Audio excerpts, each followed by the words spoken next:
Tersambar petir, perjalanan KRL terhenti mendadak.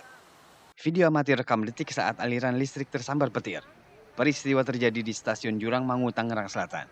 Akibat sambaran petir, aliran listrik atas terganggu. Perjalanan KRL langsung terhenti. Penumpang menumpuk dan menunggu kepastian perjalanan. Sejumlah rute tidak bisa dilalui. Ya, di tengah jalan sempat mati listriknya.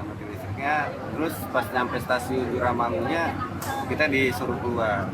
Ya kaget sih, soalnya tiba-tiba mati lampu. Berhenti sendiri gitu ya? Iya. Terus habis itu Mbak dievakuasi?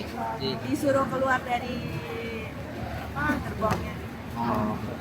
Berarti sampai sekarang masih nunggu? Iya masih. Ini pulang kerja Mbak? Iya pulang. Sambaran petir tak hanya mengganggu, tapi juga melumpuhkan perjalanan. Petugas masih melakukan perbaikan.